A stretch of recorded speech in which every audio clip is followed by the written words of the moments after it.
Edification ministries వీక్షకులందరికీ ప్రభు అయిన యేసుక్రీస్తు పేరిట వందనాలు. ఈరోజు మన ధ్యానాంశం ఎఫెసీ పత్రిక 3వ అధ్యాయం 15వ వచనం నుంచి 18వ వచనం వరకు ఉన్న మధ్యభాగంలో కొన్ని అంశాలు. మీరు అంతరంగ పురుషుని యందు శక్తి కలిగి ఆయన ఆత్మ వలన బలపరచబడినట్లుగాను, క్రీస్తు మీ హృదయములలో విశ్వాసము ద్వారా నివసించినట్లుగాను తన మహిమైశ్వర్యము చొప్పున మీకు దయచేయవలననియు అనే అంశం. గతసారి మనం మీరు అంతరంగ పురుషుని యందు శక్తి కలిగి ఆయన ఆత్మ వలన బలపరచబడినట్లుగాను అనే విషయాన్ని మనం చూసినాం. ఈరోజు క్రీస్తు మీ హృదయములలో విశ్వాసము ద్వారా నివసించినట్లుగాను తన మహిమైశ్వర్యం చొప్పున మీకు దయచేయవలననియు అనే అంశాన్ని ఈరోజు చూద్దాం. క్రీస్తు మన హృదయాలలో విశ్వాసం ద్వారా నివసించడం అనేటువంటిది ఎంతో గొప్ప భాగ్యం. దేవుడు సృష్టిలో ఆదాము హవ్వలను సృష్టించినప్పుడు ఆదాము హవ్వలు ఇద్దరు కూడా దేవుని యొక్క ప్రతినిధులుగా భూమి మీద దేవుని యొక్క ప్రభుత్వాన్ని నిర్వహించేటువంటి నిర్వాహకులుగా ఉంటూ దేవుని యొక్క ఉద్దేశాలను సఫలపరచడానికి పనికి రాగలిగిన ప్రతినిధులుగా ఉండాలని ఆయన కోరాడు. ఆ విధంగా వారిలో ఉంచబడినటువంటి దేవుని యొక్క పోలిక సారూప్యము రెండు కూడా దేవుడు వారికి అనుగ్రహించున్నాడు. కానీ మనుష్యుడు చేసినటువంటి పాపాన్ని బట్టి దేవుడు వారిని ఏదోను తోటలో నుంచి బయటికి నెట్టివేసినాడు. అంత మాత్రమే కాకుండా వారు జరిగించినటువంటి అవిధేయత కార్యాన్ని బట్టి వారిలో ఉన్నటువంటి ఆ దేవుని యొక్క ఆ స్వారూప్యం అనేటువంటిది, ఆ పోలిక అనేటువంటిది దెబ్బతిన్నాయి. అందుచేత మనుషుడు తిరిగి దేవునితోటి సంబంధంలోనికి రాలేనటువంటి స్థితిలోనికి వెళ్ళిపోయినాడు. కానీ మనిషిని సృష్టించినటువంటి దేవుని యొక్క ఉద్దేశాలు మనుషుల పక్షంగా ఎప్పుడూ తప్పిపోవు. ఆయన యొక్క పోలికలోనికి మరలా మనం రాగలగటానికి, ఆయన సారూప్యము మనం ఎందు ఏర్పడటానికి దేవుడు నిత్యము మనలో మనలోనూ మనతోటి పనిచేయటానికి ఇష్టపడేటువంటి తండ్రిగా, పరలోకపు మన ఆత్మలకు తండ్రిగా ఆయన ఉన్నాడు.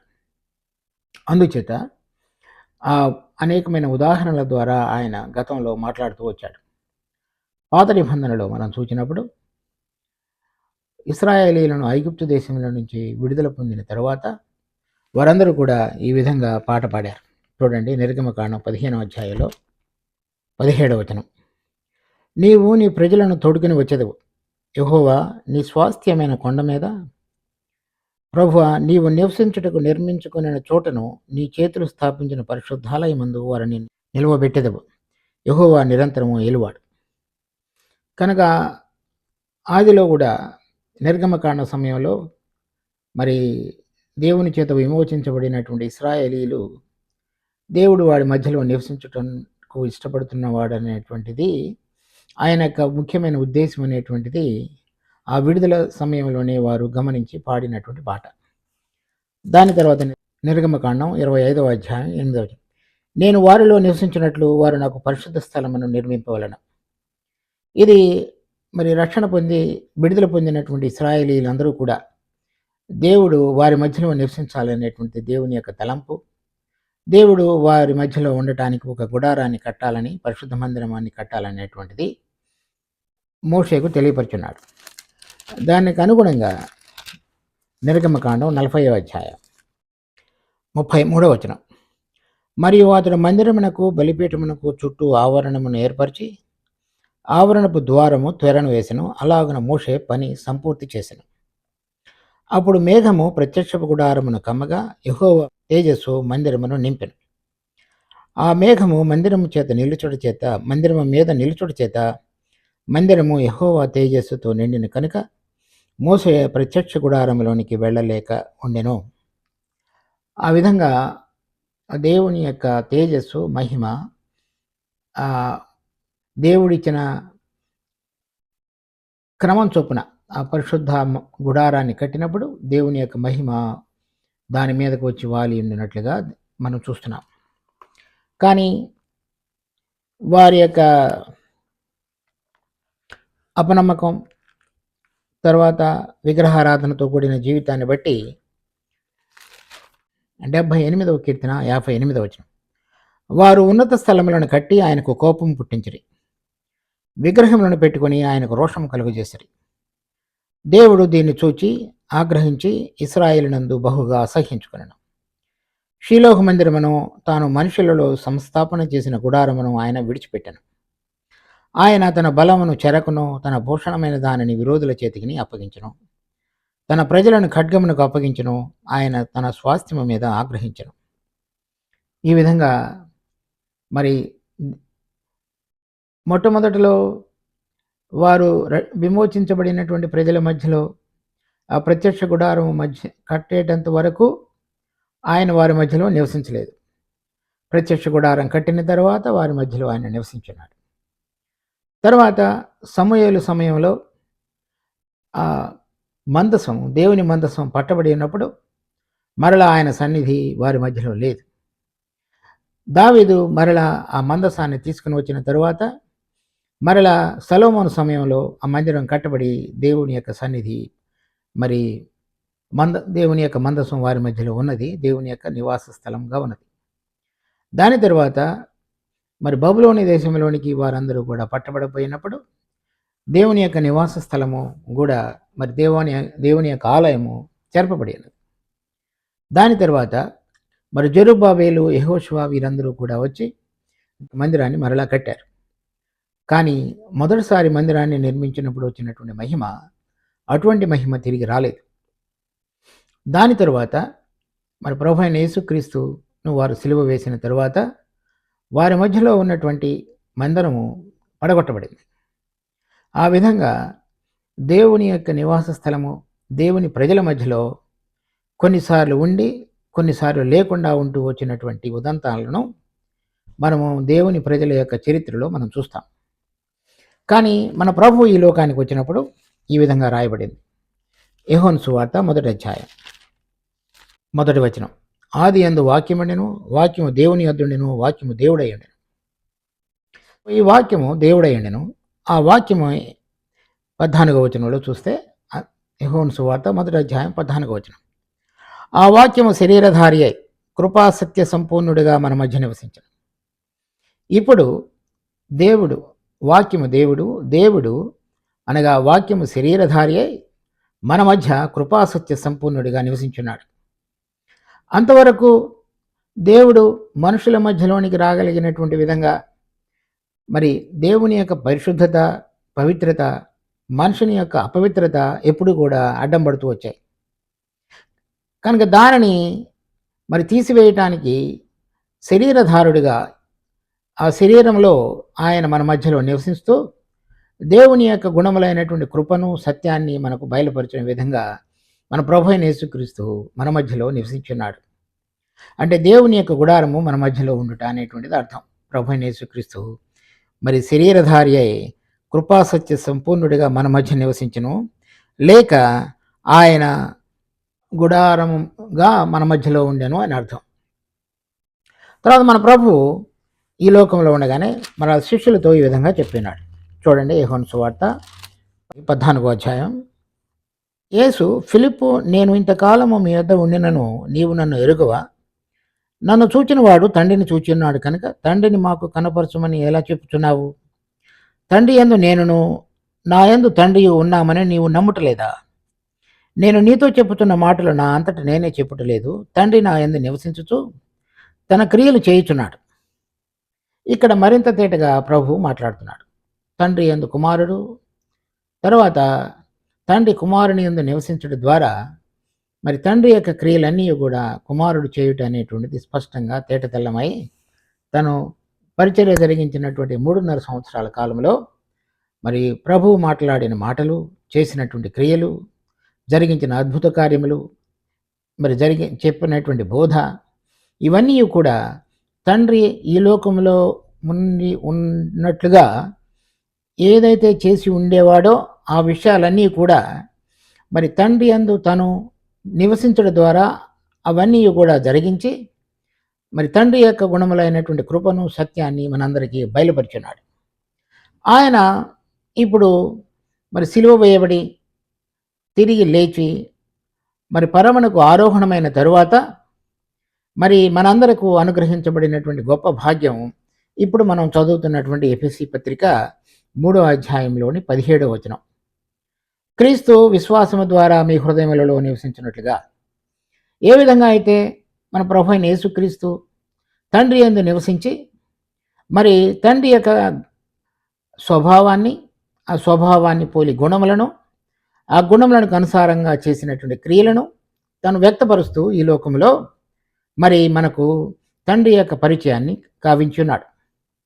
ఇప్పుడు పౌలు యొక్క ప్రార్థన ఏమిటంటే, ఆ విధంగా క్రీస్తు విశ్వాసము ద్వారా మన హృదయాలలో నివసించాలనేటువంటిది మరి పౌలు యొక్క ప్రార్థన. సో దానికి కలిగినటువంటి నేపథ్యాన్ని మనం అనేకసార్లు చూసాం.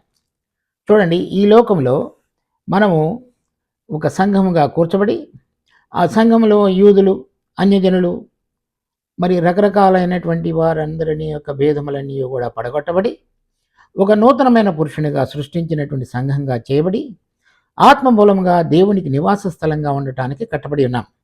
అది మనం 2వ అధ్యాయం 21-22 వచనాల్లో ఉన్నది. చూద్దాం. ప్రతి కట్టడమును ఆయనలో చక్కగా అమర్చబడి ప్రభువునందు పరిశుద్ధమైన దేవాలయం ఒకటికి వృద్ధి పొందుతున్నది. ఆయనలో మీరు కూడా ఆత్మ మూలంగా దేవునికి నివాస స్థలమై ఉండటకు కట్టబడుతున్నారు.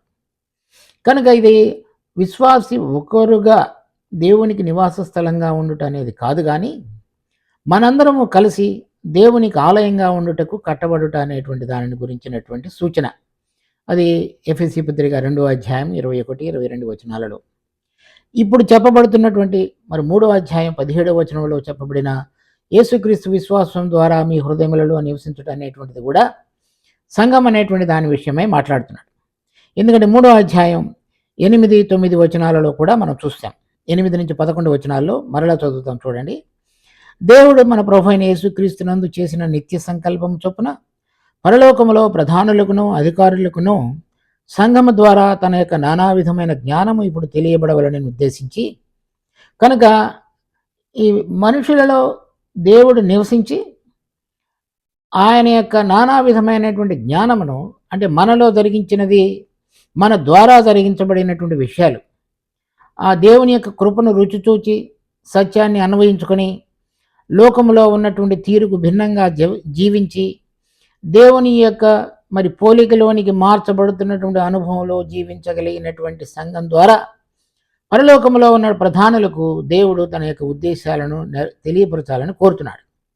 దాని విషయమై అలాంటిది జరగగలగటానికి మన అందరిలో మనము ఆత్మ మూలముగా ఒక దేవుని ఆలయముగా కట్టబడుతున్నటువంటి వారిలో మరి మన మధ్యలోను మన మధ్యలోను ప్రభు విశ్వాసం ద్వారా నివసించాలనేటువంటిది పౌలు యొక్క ప్రార్థన.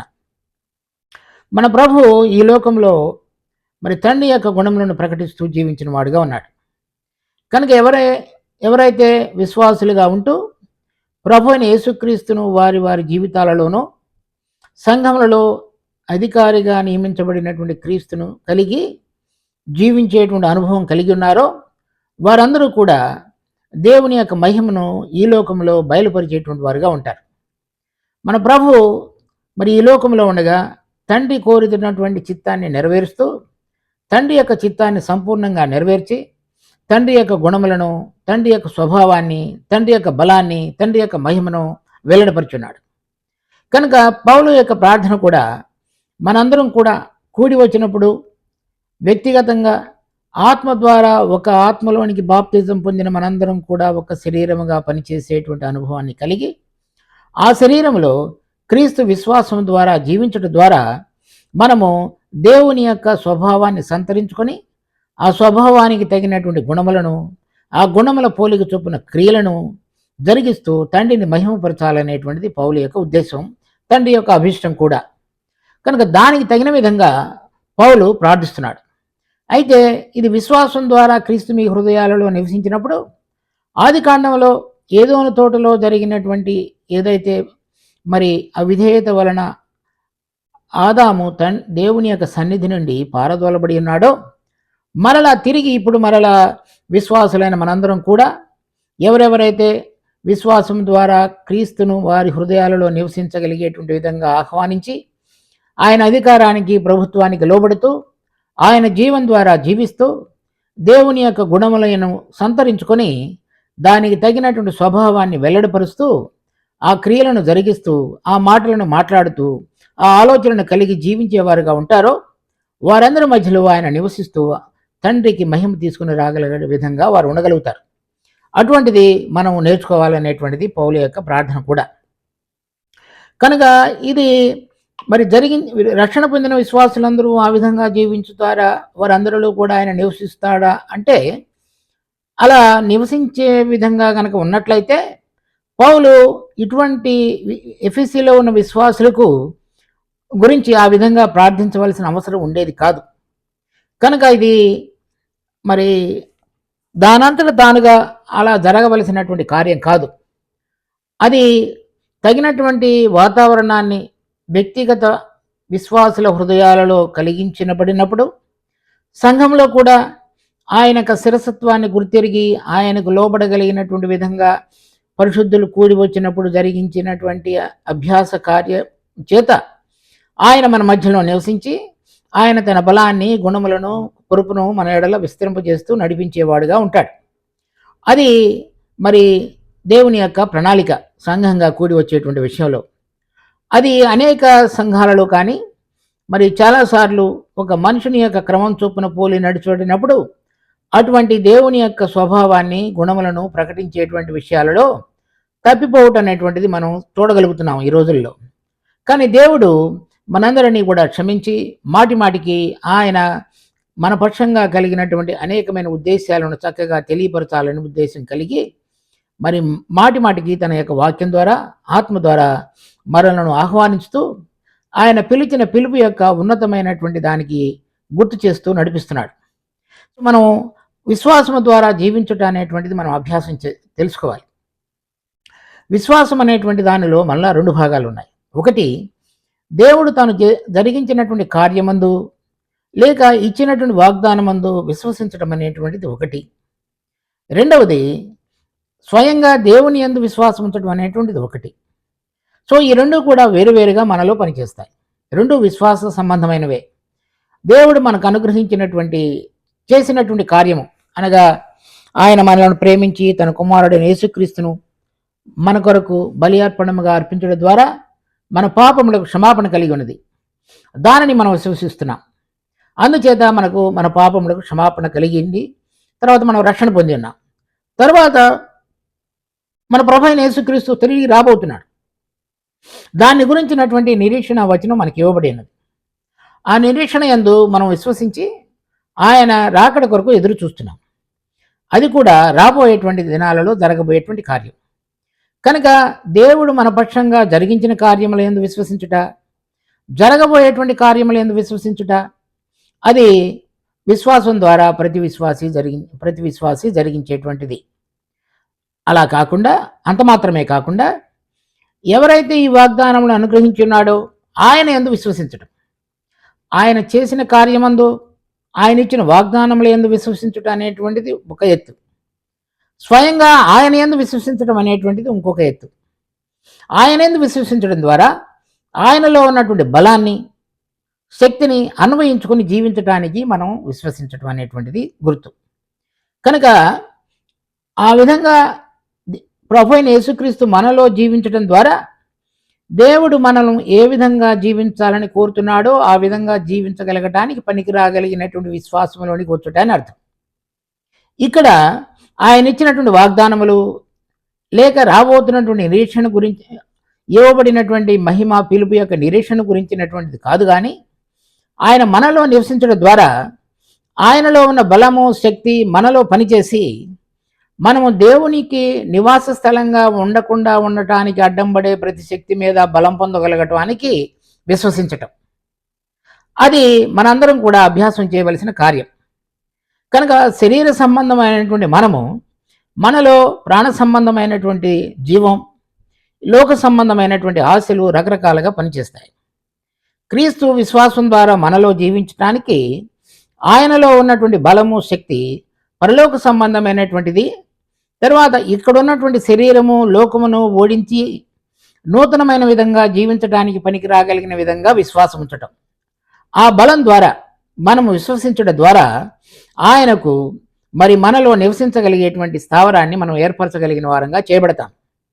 ఆ విశ్వాసం ద్వారా మనం జీవించగలిగినట్లయితే ఆయన మనలో ఉండడం ద్వారా మనము ఆయన యొక్క బలాన్ని, శక్తిని కలిగి ఉండి మరి దేవుడు మనలో నివసించుట, మన మధ్యలో నివసించుట, ఆయన కట్టుతున్నటువంటి ఆత్మ మూలంగా కట్టుతున్నటువంటి దేవుని యొక్క ఆలయంలో ఆయన మన మధ్యలో నివసించుట అనేటువంటి అనుభవంలోనికి తీసుకుని రాబడగలుగుటకు పనికి రాగలిగిన విధంగా విశ్వసించుట.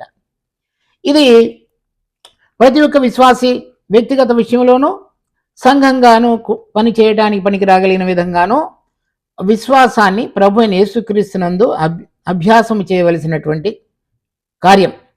ఇది లేకపోవడం చేతనే ఆయన చేసిన కార్యమందు విశ్వసించిన అనేక మంది విశ్వాసులు ఆయన విశ్వాసము ద్వారా వారి హృదయాలలో నివసించి ఆయనలో ఉన్నటువంటి బలము, శక్తి ద్వారా జీవించి వారిలో చేయటానికి ఇష్టపడుతున్నటువంటి శరీరమును, లోకము మీద జయం పొంది దేవుడు మనందరినీ కలిపి చక్కగా ఒక మందిరంగా కట్టడానికి పనికొచ్చేటువంటి ప్రణాళికలో ఇమడటానికి చాలా ఇబ్బంది పడుతున్నారు.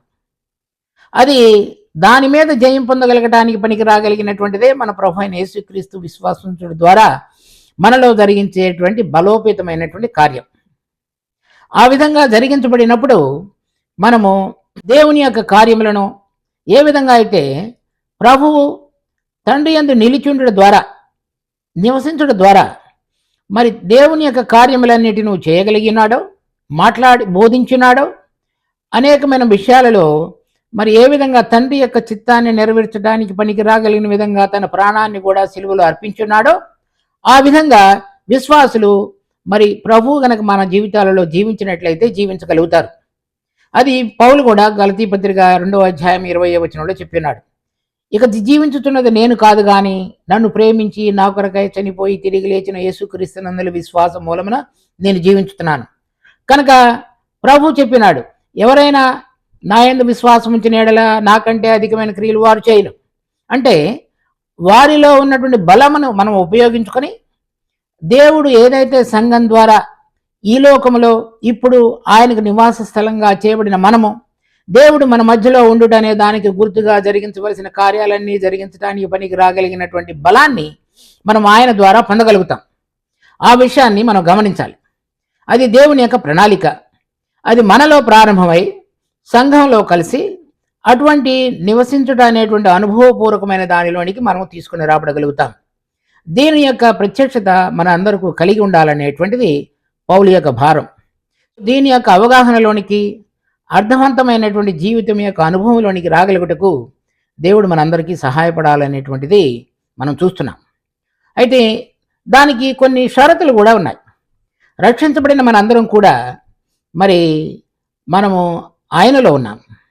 చూడండి, యోహాను సువార్త 10వ అధ్యాయం 28వ వచనం. నేను వాటికి నిత్య జీవము ఇచ్చుచున్నాను కనుక అవి ఎన్నటికీ నశింపవు, ఎవడనో వాటిని నా చేతిలో నుండి అపహరింపడు. కనుక రక్షణ పొంది నిత్య జీవం అనే వరాన్ని పొందిన వారందరూ విశ్వాసులు ఎప్పటికీ నశింపక ఆయన చేతిలో ఉండేవారుగా ఉన్నారు. దాని తర్వాత చూడండి, యోహాను సువార్త 6వ అధ్యాయం 55వ వచనం నుంచి.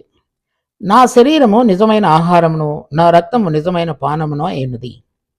నా శరీరము తిని నా రక్తము త్రాగువాడు నా యందును నేను వాని యందును నిలిచెందుము. ఇక్కడ మనము ఆయన యందు ఉండుట మాత్రమే కాకుండా ఆయన యందు మనము ఉండుట అనేటువంటిది వ్రాయబడింది. ఇది గొప్ప భాగ్యం. కనుక దేవుడు మరి తన కుమారుడైన ప్రభు అయిన యేసుక్రీస్తు ద్వారా మనలో నివసించుట అనేటువంటిది ఏదైతే ఆదాము ఏదోను తోటలో కోల్పోయి ఉన్నాడో అంతకంటే అధికమైనటువంటి పరలోక సంబంధమైనటువంటి భాగ్యంలోనికి మన దేవుని కృపచేత రక్షించబడినటువంటి విశ్వాసి ఆ అనుభవంలోనికి నడిపించబడుట అని అర్థం.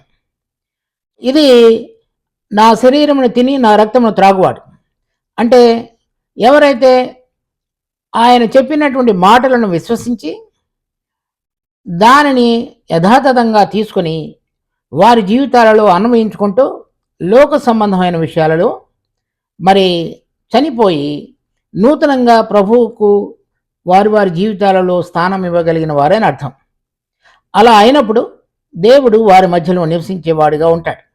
మనము ఆయనలో ఉండటం మాత్రమే కాకుండా ఆయన మనలో నివసించడం అనేటువంటిది గొప్ప భాగ్యం. పౌలు మరి ఎఫెసీ పత్రిక 3వ అధ్యాయంలో మనం చదువుతున్నటువంటి దాని యొక్క ప్రార్థన భారం కూడా అదే. దాని తర్వాత యోహాను సువార్త 14వ అధ్యాయం 20వ వచనం నుంచి, నేను నా తండ్రి యందును మీరు నా యందును నేను మీ యందును ఉన్నామని ఆ దినమున మీరు ఎరుగుదురు. అంటే పరిశుద్ధాత్మ దేవుడు మనలోనికి వచ్చి నివసించడం ప్రారంభించిన తర్వాత, నా ఆజ్ఞలను అంగీకరించి వాటిని గైకొనువాడే నన్ను ప్రేమించువాడు. నన్ను ప్రేమించువాడు నా తండ్రి వలన ప్రేమింపబడును, నేనును వానిని ప్రేమించి వానికి నన్ను కనపరుచుకుందామని చెప్పాను. 23వ వచనం, యేసు ఒకడు నన్ను ప్రేమించిన ఎడల వాడు నా మాట గైకొనను, అప్పుడు నా తండ్రి వానిని ప్రేమించును, మేము వాని యొద్దకు వచ్చి వాని యొద్ద నివాసం చేద్దాం. ఇక్కడ ఇంకొక మరి దానికి సంబంధించినటువంటి విషయాన్ని చూస్తున్నాం. ఎవరైనా సరే తండ్రిని గనక ప్రేమించినట్లయితే చెప్తున్నాడు, ఒకడు నన్ను ప్రేమించినడల, అంటే యేసు ప్రభువుని ప్రేమించినడల వాడు నా మాట గైకొనను, అప్పుడు నా తండ్రి వానిని ప్రేమించును, తర్వాత మేము వాని యొద్దకు వచ్చి వాని యొద్ద నివాసం చేద్దాం. తండ్రి మనలను ప్రేమించడం అనేటువంటిది ఇది ప్రత్యేకమైనటువంటిది విషయం. దేవుడు లోకమును ఎంతో ప్రేమించును అనగా అందరినీ ఆయన ప్రేమించున్నాడు. ఇక్కడ చెప్తున్నటువంటి మాట విశ్వాసులను విశేషంగా ఒక ఉద్దేశం కొరకు ప్రేమించుతున్నటువంటి సందర్భం. అదేమిటంటే, అలా ప్రేమించినప్పుడు ఆయన వారి యొద్దకు వచ్చి తండ్రి కుమారుడు ఇద్దరు కూడా వారిలో నివాసం చేతురు అని చెప్పబడినది.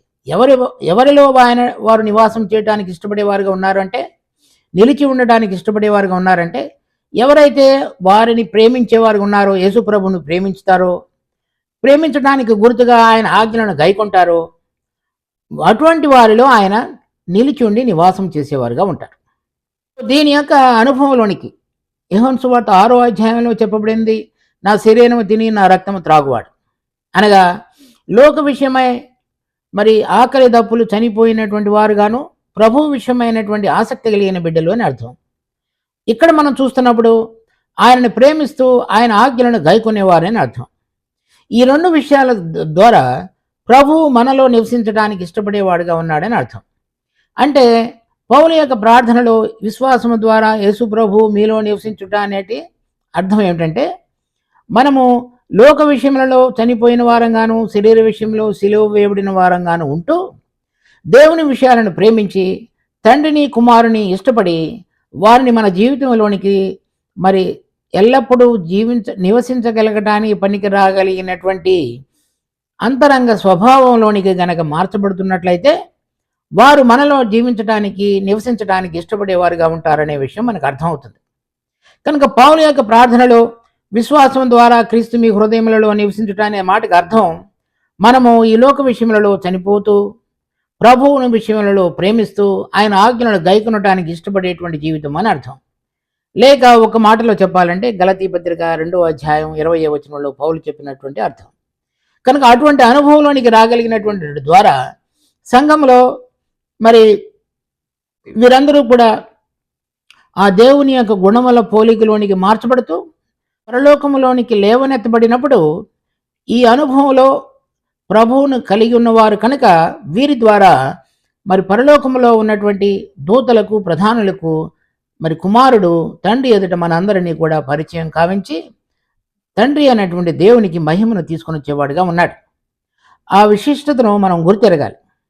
కనుక ఆ విధంగా మనం జీవించడానికి మన ప్రార్థనలోనూ ఆసక్తి కలిగి ప్రభువును ప్రేమించి వారి ఆజ్ఞలను గైకొనటానికి, దాని ద్వారా వారు మనలో నివసించడం ద్వారా ఆయన బలాన్ని శక్తిని కలిగి ఉండటానికి, ఆ బలం ద్వారా లోకము శరీరం మీద జయం పొందగలగటానికి, ఆ బలం ద్వారా మరింతగా దేవుని యొక్క కార్యములను జరిగించడానికి పనికి రాగలిగినటువంటి సేవా ప్రక్రియలో నిలిచి ఉండటానికి దేవుడు మనకు సహాయపడాలని మనం కోరుకుందాం. ఈ విషయంలో మరింత అవగాహనలోనికి మరింతగా దేవుడు మనందరినీ నడిపించినట్లుగా ప్రార్థించుకుందాం. మా జీవం కలిగిన తండ్రి, మీ కృపలో మాకు అనుగ్రహించిన వాక్య భాగాన్ని బట్టి మీకు ఎంతో వందనాలు. దీన్ని మా కొరకే దీవించి ఆశీర్వదించండి. మరి పౌలు యొక్క ప్రార్థన రీతిగా మేము చదువుతున్నట్లుగా మీరు మాతో ఉండటానికి ఇష్టపడి జీవించటానికి నివసించటానికి ఇష్టపడుతున్న తండ్రివిగా ఉన్నావు కనుక దాని యొక్క విలువను మేము గుర్తెరిగి మిమ్మల్ని ప్రేమించి మీ ఆజ్ఞలు గైకొని మీరు మాలో ఉండటానికి ఇష్టపడే రీతిలో మా జీవితాన్ని కొనసాగించడానికి సహాయపడండి. మమ్మల్ని ఆశీర్వదించమని మా రక్షకుడు ప్రభు అయిన యేసు నామమున అడుగుతున్నాం తండ్రి. ఆమేన్.